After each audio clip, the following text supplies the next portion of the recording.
We hear so much about common symptoms of pregnancy, especially in the first trimester.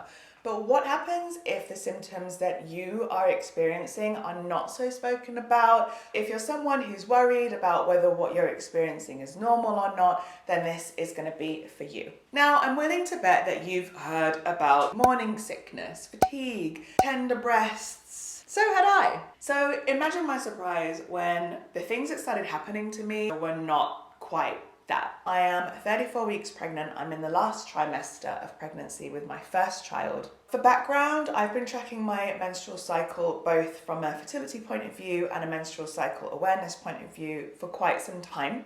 I knew pretty much after a few days that something was different. I remember sending a message to a friend and saying, I feel like I don't have a cycle anymore. It's really strange. Because I knew how I felt usually after I'd ovulated and going into my premenstrual phase. So I actually found out that I was pregnant at like 4 or 5 weeks, and I didn't experience any symptoms until the end of week 6 and week 7.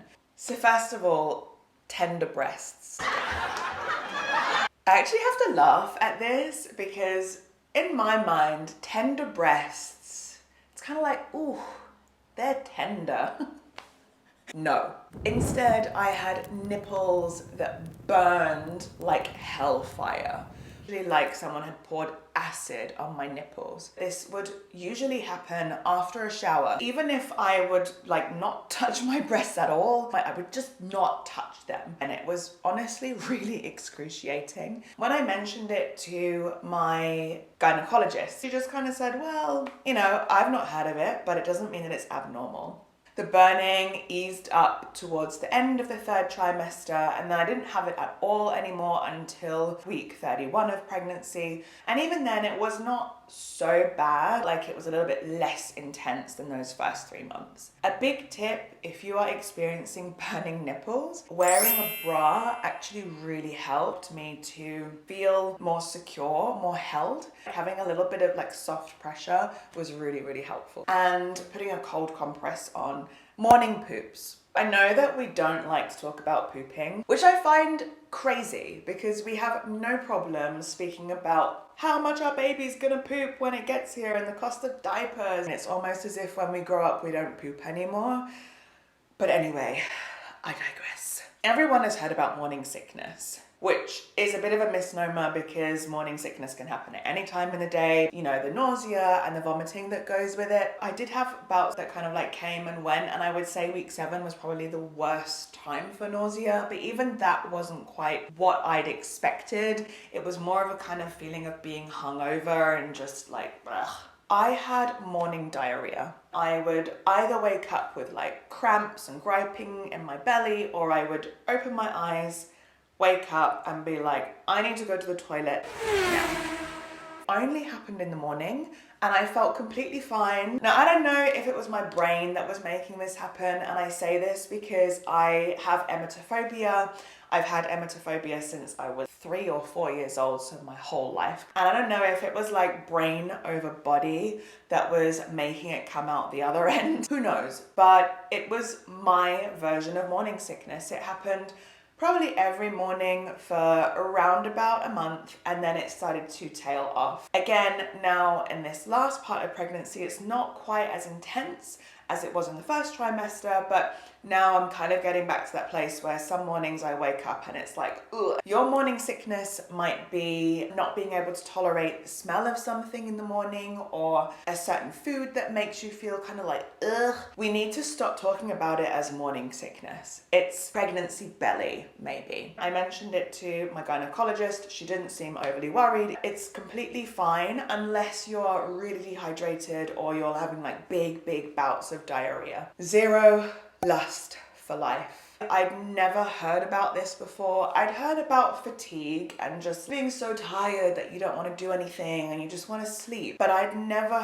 heard about this feeling of blankness. Like there is nothing going on inside of me at all. And this was a really hard thing for me to deal with. I would look at my laptop and know that I need to open it and do something and just be like, all I did for a lot of that 7th week and then the weeks that followed afterwards was lie on the sofa while Downton Abbey played in the background, because no disrespect to Downton Abbey, but it was not the most exciting thing for me to watch. It's nothing that I'd ever heard before. Nobody had ever told me, none of my pregnant friends had ever told me. I'd never read about it before. And I really, really wish that I would have known about this before, because I started to think a lot about like, what's wrong with me? Why am I not feeling anything?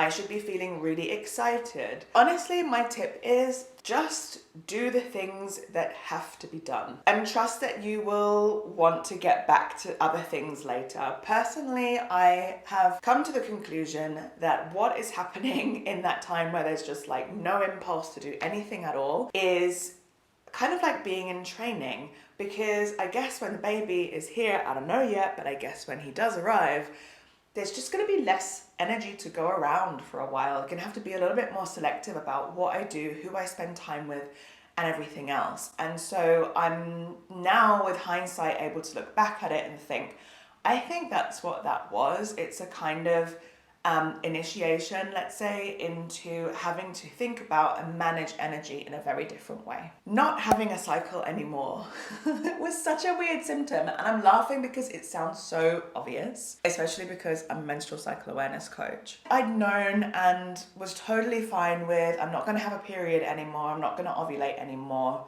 Like, that's clear. What I was not prepared for was the feeling of being lost without having the anchor of my cycle, without knowing that I'm going to get my period in X amount of days, or I know that I'm going to feel like this next week as I move into a new phase of my cycle. The best way that I can describe it was that I felt like I'd been pushed out to sea in an inflatable canoe, and it was grey and stormy, and I didn't know where I was, and I didn't have a compass, and I just kind of felt lost. This is something that was really new for me. As someone who's followed my menstrual cycle for a long time, having a pause in this just kind of felt like, what the hell is happening with my life? I have no idea how to plan, how to best support myself, because I don't know how I'm going to feel from day to day or week to week. By the way, if you're wondering, how does she know all that? I've got a video incoming that will explain all of it for you. For me, not having a menstrual cycle is really about leaning into, how do I feel today?